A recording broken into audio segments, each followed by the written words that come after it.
کہ میں یہ تھوڑے سے پیسے بچا لوں، بالکل اور شاید وہ میں گھر کچھ بیچ سکوں، بالکل. تو یہ تھا، یہ دور گزرے ہیں.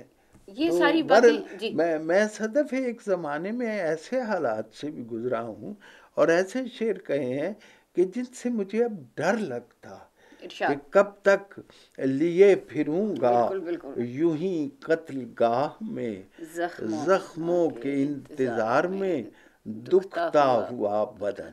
جی بالکل، یہ میں نے پڑھ رکھا ہے. تو ان ساری باتوں کا بہت دکھ دیکھے، بہت قریب سے دیکھا، تو میرے میں اللہ تعالیٰ اس کا فائدہ یہ ہوا کہ میں کسی کا دکھ نہیں دیکھ سکتا. وہ غالب کے میں نے مکاتیب پڑھے، ایک جملہ میں نے چوم لیا جی، اور وہ تھا کہ کم از کم جس شہر میں میں رہتا ہوں وہاں تو کوئی بھوکا نہ سوئے. یہ غالب نے کہا. اور وہ کسی کو تکلیف میں دیکھا نہیں جاتا مجھ سے. کہ شاید آپ نے تن بدن پہ وہ چیز جھیل رکھی ہے، کہ شاید آپ نے خود اپنے اوپر اپنے تن بدن پہ یہ چیز جھیلی ہوئی گزرتی ہے، دیکھی اور حساسیت مجھے پتا ہے کہ یہ کتنے دکھ کی بات ہے. بے زری اور مفلسی جو ہے یہ کتنی تکلیف دہ چیز ہے، یہاں تک کہ اس سے ہمارے رسول اکرم علیہ الصلاۃ والتسلیمات نے پناہ مانگی ہے غربت سے. تو میں نے وہ، لیکن یہ بات ہے کہ مجھے اللہ نے کمپنسیٹ بہت جی ماشاءاللہ، اس کی طرف ہم ضرور آئیں گے. جو رحمتیں برکتیں آپ پہ نازل ہوئیں، بڑا جن کو میں نے خود ایک 3rd کلاس ڈپارٹمنٹ میں ایک سفر کرنے والا ایک نوجوان، اور اس کو آج جو ہے وہ بڑے سے بڑا ہوائی سفر آپ کے قدموں کے نیچے ہے. لوگ آپ سے باقاعدہ ایک سال پہلے تاریخیں مانگتے ہیں، باقاعدہ آپ کو جو اس وقت ماشاءاللہ اعزاز ملا ہے. تو اگر بچپن کی طرف آپ پیچھے پلٹ کر دیکھیں، میں نے یہ سارے سوالات کرنے کی جسارت اس لیے بھی کی ہے انور صاحب کہ میں یہ چاہتی ہوں کہ کیونکہ ان چیزوں نے میرے اوپر بہت اثر کیا. اور حقیقت یہ ہے کہ جس وقت میں یہ کتاب پڑھ رہی تھی تو مجھے رکنا اس پہ پڑتا تھا کہ مجھے محسوس ہوتا تھا جیسے وہ آپ کسی کے دکھ کو یا اس حالت کو اپنے اندر سے محسوس کر رہے ہیں. اور پھر یہ چیز اپنے اوپر منکشف ہوتی ہے کہ اتنی سہولیات کے باوجود ہمارے لبوں پہ اگر شکوہ آتا ہے تو ہم پیچھے مڑ کے یہ چیزیں کیوں نہیں دیکھتے. یہ چیزیں آپ انٹرویو میں کرنے کا یہ بھی مقصد ہے کہ اس انٹرویو کے ذریعے ہمارے سب دیکھنے والوں کو، پڑھنے والوں کو، جنہوں نے ایک ہنستا مسکراتا ایک انور مسعود دیکھا ہے کہ جو جب محفل میں آتے ہیں تو کہکوں سے اور خوشی سے چھتیں اڑتی ہیں، اس کے پیچھے سے جو سنگ بنیاد ہے، جو پہلی سیڑھی ہے، اس کو انور مسعود نے اس سفر کو کیسے طے کیا ہے. تو یہ ساری جسارتیں میں نے اسی لیے کی کہ خود آپ کی زبان سے آپ جو بات بتائیں گے، اگر کوئی لکھے گا، لکھنے کا ایک اپنا اثر ہے، لیکن جب آپ نے خود فرمایا تو وہ کہتے ہیں کلام شاعر بزبان شاعر، لیکن حالات شاعر بزبان شاعر، وہ اس کا ایک اور ہی مزہ ہے. اور اصل میں یہ جو تھے نا رؤوف امیر صاحب، جنہوں نے کتاب پہلی بات، بالکل یہ کتاب ماہ پہلی تو بات یہ ہے کہ انہیں میں نے منع کیا تھا کہ یہ کتاب کا نام نہ رکھیں ماہ منور. اصل میں انہیں خواب سنا بیٹھا تھا اپنی دادی کا کہ جب میری پیدائش میں کچھ دن باقی تھے تو میری دادی نے خواب دیکھا کہ ہماری چھت پر چاند اتر آیا، تو اس ریاض سے انہوں نے نام رکھا ہے. لیکن میں نہیں چاہتا تھا یہ نام رکھنا. جی انہوں نے اس میں ذکر کیا ہے، اور میں سمجھتی ہوں کہ ان کی شخصیت کو بھی ڈاکٹر رؤوف امیر کی کو داد دینی چاہیے کہ جنہوں نے اتنا بڑا، یہ اتنا تحقیقی کام ہے کہ اس کو ایک دفعہ پڑھنے کے بعد بار بار پڑھنے کو جی چاہتا ہے. جتنا خوبصورت پیرائی میں انہوں نے بیان کیا ہے یہ، اور یہ مجھے اپنا مضمون لکھنے کے بعد یہ کتاب ملی تو پھر مجھے ایسے لگ رہا تھا کہ وہ بیکار کا میں نے کام کیا ہے، مجھے آج سرے نو آپ کا مضمون بھی بہت اچھا ہے. اور وہ میں نے جب مجھے ملا، حالانکہ آپ کے پاس ابھی میری 2-3 اہم کتابیں نہیں پہنچی تھی، جو سیف الملوک کا ترجمہ ہے یا پھر جو میری فارسی ادب کے چند کوشیں، پھر بھی آپ کا مضمون بہت پرتاثر اور بہت بھرپور ہے ماشاءاللہ. میں سمجھتا ہوں کہ یورپ میں مجھ پر سب سے اچھا مضمون آپ نے لکھا. بہت بہت شکریہ جی، بہت بہت شکریہ. اچھا یہ جو ہے رؤوف امیر صاحب، یہ جب انہوں نے ایم اے کیا تو انہیں سروس کی ضرورت تھی. یہ میرے کالج میں آئے اور انہوں نے کہا کہ میں نے یہ کالج اس لیے جوائن کیا ہے کہ یہاں انور مسعود ہے، ماشاءاللہ، یہ انہوں نے کہا۔ پھر اس مجھے بڑا دکھ ہوتا ہے ذکر کرتے ہوئے کہ ان کا انتقال ہو چکا ہے۔ تو 8 سال یہ میرے ساتھ رہا۔ حالانکہ یہ کتاب پڑھ کے، سوری آپ کی قطع کلامی ہوتی، یہ کتاب پڑھ کے میرا یہ جی چاہ رہا تھا کہ میں جب کبھی پاکستان جاؤں تو ان سے میں بطور خاص جا کر ملوں، کہ انہوں نے ایک بہت بڑا کام کیا ہے، بڑا کام کیا، بہت بڑا کام کیا ہے۔ ایک باری آپ ان کے ساتھ بڑی بے تکلفی تھی، اور مجھے یوں لگتا یہ 8 سال میرے ساتھ رہے، یہ 8 سال لڑکوں کو نہیں پڑھاتے رہے، یہ انور مسعود کو پڑھتا رہا۔ اس میں کوئی شک نہیں، اس کتاب سے یہی اور ظاہر بے ہوتا ہے۔ تکلف اتنا تھا، ایک دن سخت گرمی تھی تو ہم جا رہے تھے، تو وہ دکان ایک لسی کی دکان پہ دہی والا وہ بند تھی، تو اس نے خود کلامی کے طور پر کہا رؤف امیرہ تو تریایا مر جاسے، تو میں نے فوراً مصرع لایا اوے خنزیرہ تو تریایا مر، تو وہ اکثر خود ہی سنایا کرتا تھا۔ بہت خوب، بہت خوب۔ تو اس وقت آپ کی میں نے بہت وقت لیا، اور میرا خیال ہے اب آپ کو تھوڑا سا آرام دیا جائے۔ تو ناظرین، یہ ہمارے گفتگو کا اور انٹرویو کا پہلا حصہ تھا، جو کہ انور مسعود صاحب کی ابتدائی زندگی اور ان کے خاندانی پس منظر کے حوالے سے تھا، اس کے علاوہ ان کے ابتدائی حالات کے حوالے سے تھا۔ اور میں یہ سمجھتی ہوں کہ ایک قاری کی حیثیت سے جب اس کو میں نے پڑھا تو مجھے انور فہمی کی وہ ایک بنیادی کلیدی ایک چیز مل گئی، جس کے اوپر میں اپنے باقی مضمون کی اور یا اپنے باقی انٹرویو کی بنیاد رکھ سکوں، کہ آج کے دور میں جب بطور ماں کے ہم لوگوں کو یہ محسوس ہوتا ہے کہ بچے کے لیے فلاں چیز دی جائے تو شاید ہم بچے کے اندر یہ صلاحیتیں پیدا کر سکیں، ہم ان کو ڈگری دینے کے چکر میں ہیں۔ شاید ہم نے یہ کبھی نہیں سوچا کہ اگر ماں جو ہے وہ پہلی درس گاہ ہوگی، اور ماں جو ہے وہ اپنے بچے کی ایسی تربیت کرے گی کہ جس کے پیش نظر وہ کوئی انور مسعود پیدا کر سکے۔ تو اس پیغام کے ساتھ ہمارا پہلا مرحلہ جو ہے، پہلا انٹرویو کی قسط ختم ہوتی ہے۔